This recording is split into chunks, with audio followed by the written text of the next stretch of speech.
శ్రీ గణేశాయ నమః. శ్రీ గురు దత్తాత్రేయ నమః. ఈ వీడియోలో మనం ఈ రోజున ఫిబ్రవరి మాసంలో వృషభ రాశి వారికి ఎలా ఉందో తెలుసుకుందామా. ఫిబ్రవరి మాసం వృషభ రాశి కృత్తిక 2, 3, 4 పదాలు, అలాగే రోహిణి 1, 2, 3, 4 పదాలు, మృగశిర 1, 2 పాదాలు వృషభ రాశిలోకి వస్తాయండి.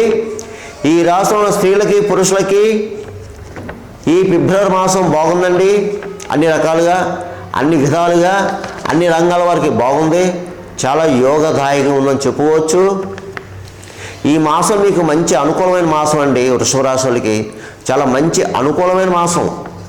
గతంలో ఎన్నో ఎదురుదెబ్బలు తిన్నారు, బాధలు పడ్డారు, కష్టాలు పడ్డారు, అవమానాలు పొందారు, ఎన్నో సమస్యలు ఎదుర్కొన్నారు. కానీ ఇప్పుడు అవన్నీ కూడా మబ్బు విండి విడిపోయి చెప్పుకోవచ్చండి. ఈ మాసం మీ ఒక రకంగా అదృష్టం తలుపు తట్టింది. దీన్ని మాత్రం ఉపయోగించుకోండి. ముఖ్యంగా చెప్తున్నాను, ఈ యొక్క ఫిబ్రవరి మాసాన్ని వృషభ రాశి వారు ఉపయోగించుకోండి. కాలం కలిసి వచ్చింది, అంతా మీకు శుభాలు జరుగుతాయి. కానీ మీరు కష్టపడండి. ఇందులో కొంతమంది బద్ధకస్తులు ఉన్నారు, మీరు కూడా కష్టపడండి అమ్మా. కష్టపడితే తప్పని మీరు సక్సెస్ అవుతారు. ఇకపోతే ధనపరంగా బాగుంది. మీకు సమయానికి ఏదో విధంగా ధనం చేతికి అందుతుంది. విలాస వస్తువులు కొనుక్కుంటారు, విలువైన వస్తువులు కొనుక్కుంటారు, వినియోగంలో పాల్గొంటారు, శుభకార్యాలకు హాజరవుతారు. ముఖ్యంగా కొంతమందికి అయితే మీ గృహంలోనే శుభకార్యాలు జరగడానికి అవకాశాలు ఎక్కువ కనిపిస్తున్నాయి. అలాగే తీర్థయాత్రలు చేస్తారు, దైవ దర్శనం చేసుకుంటారు, దైవ కార్య సంబంధించిన వ్యవహారాల్లో పాల్గొంటారు. అలాగే ఎప్పటి నుంచో పెండింగ్లో ఉన్న వ్యవహారాలు కూడా సక్సెస్ అవుతాయి. మీకు ఇప్పుడు కొన్ని వ్యవహారాలు పెండింగ్లో ఉన్నాయి, మీకు అవి కూడా పూర్తవుతాయి. అలాగే ప్రభుత్వం సంబంధించిన వ్యవహారాలు కూడా మీకు సక్సెస్ అవుతాయమ్మా. ప్రభుత్వం సంబంధించిన పనులు ఏవైతే ఉన్నాయో అవి మీకు పూర్తవుతాయి. అయితే వృత్తిపరంగా బాగుంది. ఎవరు ఏ వృత్తిలో ఉన్నా వృత్తితో రాణింపు ఉంటుంది. చక్కగానే మిమ్మల్ని గౌరవిస్తారు, మీకు అవార్డులు వస్తాయి. తర్వాత సంఘంలో పరపతి పెరుగుతుందని మీకు గతంలో మీరు పరపతి పోగొట్టుకున్నారు, డబ్బు పోగొట్టుకున్నారు, శత్రువులు ఎక్కువైపోయారు. కానీ ఇప్పుడు అంతా బాగుంది. శత్రువులు మిత్రులు అవుతారు. మీకు చక్కగాని పరపతి పెరుగుతుంది, మిమ్మల్ని గౌరవిస్తారు. ఎవరైతే మిమ్మల్ని చీ అన్నారో వాళ్ళు శబాష్ అంటారండి. ఈ మాసం చూసుకొని కావాలంటే. ఇకపోతే మీరు ఎవరితో విభేదాలు పెట్టుకోవద్దు. ఏ పరిస్థితులు వచ్చినా, ఎలా వచ్చినా పరిస్థితులను అర్థం చేసి అన్వయం చేసుకుని అడుగు ముందుకు వెయ్యండి. ఎందుకంటే గతంలో ఏదో కొన్ని సమస్యలు వచ్చుండొచ్చు, లేకపోతే కొన్ని ప్రయత్నం చేసి ఉండొచ్చు. మీరు ఆ ప్రయత్నం సాగకపోవచ్చు, సక్సెస్ అవ్వకపోవచ్చు. కానీ ఈ మాసం మీరు ప్రయత్నం చేయండి. ప్రయత్నం చేస్తే మీరు 100% సక్సెస్ అవుతారు.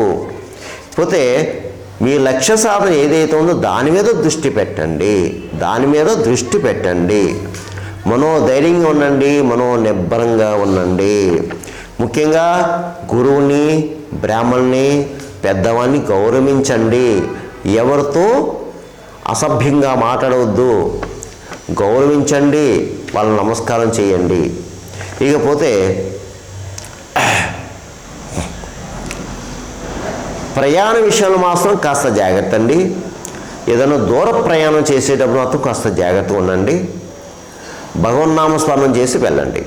అలాగే ముఖ్యమైన వ్యవహారం మీద వెళ్ళేటప్పుడు, ఏదైనా శుభకార్యం నిమిత్తం వెళ్ళేటప్పుడు కూడా మీరు వెళుతూ మీకు దగ్గరలో ఏదైనా దేవాలయం వెళ్ళి ఒక టెంకాయ కొట్టేసి ఒక 11, 20 అక్కడ ఉండీలో వేసేసి ఆ దేవుడికి నమస్కారం పెట్టేసుకుని మీరు వెళ్ళి పని సక్సెస్ అవ్వాలని అక్కడి నుంచి అడుగు ముందుకేని మీరు సక్సెస్ అవుతారు.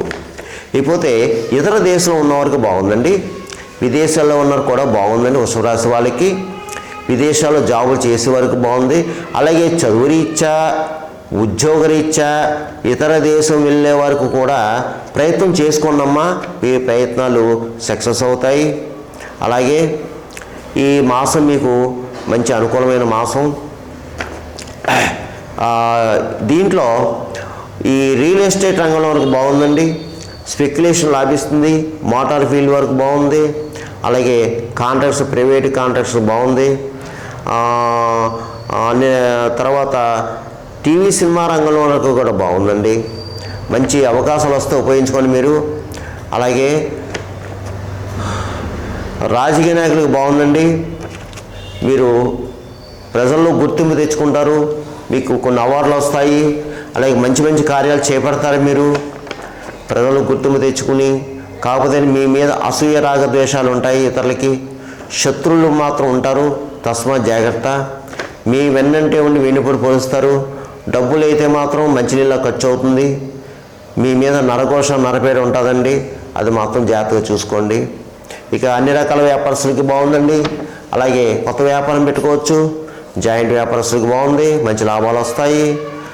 అలాగే ఉద్యోగస్తులకి ప్రభుత్వ పరంగా ప్రైవేట్ పరంగా ఉద్యోగస్తులకి బాగుందండి, చక్కగా ఉంది.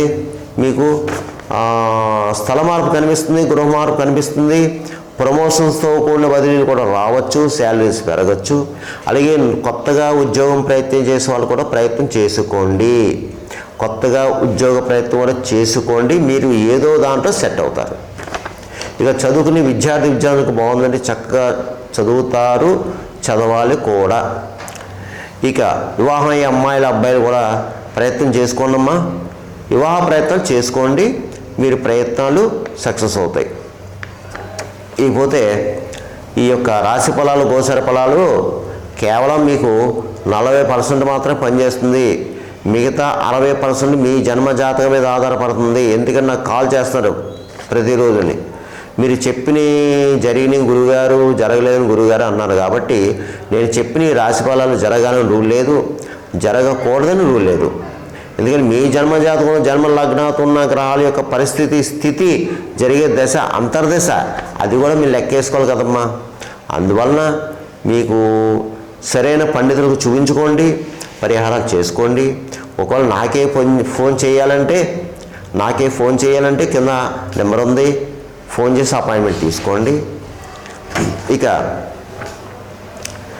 ఈ వృషభ రాశి వారు ఈ ఫిబ్రవరి మాసంలో నేను చెప్పిన పరిహారాలు చేసుకుంటే ఈ మాసం అంతా మీకు యోగిస్తుంది. అది ఏమిటి అంటే, ముఖ్యంగా ఈ ఫిబ్రవరి మాసం మాఘమాసము, శివకేశవులు ఇద్దరికీ ప్రీతికరమైన మాసము.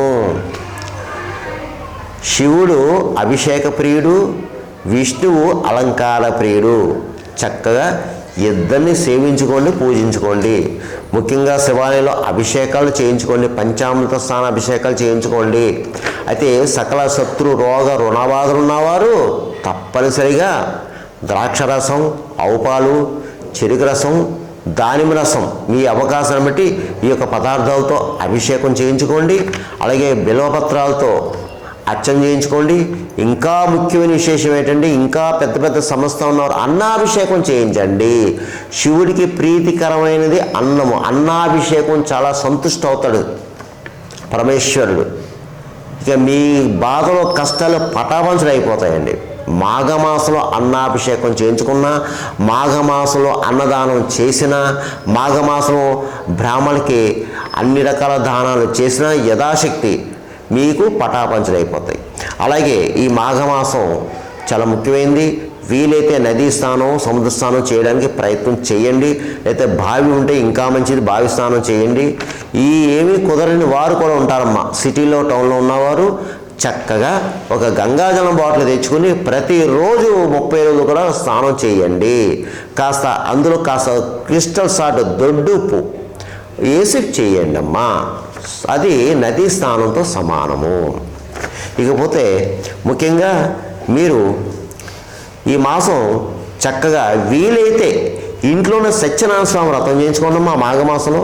వీలు కాని వారు చక్కగా దేవాలయాలు చేస్తారు, దేవాలయాలు చేయించుకోండి. ఇకపోతే మోగజీవులకు ఆహారం పెట్టండి, గోవుకి గడ్డి పెట్టండి, పిచ్చుకలకు ధాన్యం వేయండి, పావురాలకు జొన్నలు వేయండి, కుక్కలకు బిస్కెట్లు, బ్రెడ్ పెట్టండి. ముఖ్యంగా ఫిజికల్ హ్యాండిక్రాఫ్ట్స్ భిక్షగాళ్ళు, ఫిజికల్ హ్యాండిక్రాఫ్ట్స్, బ్లైండ్ పర్సన్స్ దొరికితే, తారసపడితే వారికి ఏదోటి ఒక పండు పొలం పెట్టండి, లేదంటే కాస్త ఒక అన్నం పెట్టండి, ఏ పెరిగన్నం పెట్టండి, ఏదో రూపాయి పాప ఇవ్వండమ్మా. ఇలా చేసుకోండి, మీకు ఏం పర్వాలేదు. ఈ వృషభ రాశి వారికి అంత మంచి జరుగుతుంది. ఈ ఫిబ్రవరి మాసం కూడా సర్వేజన సుఖనోభవంతు, శుభంభవతు, స్వస్తి.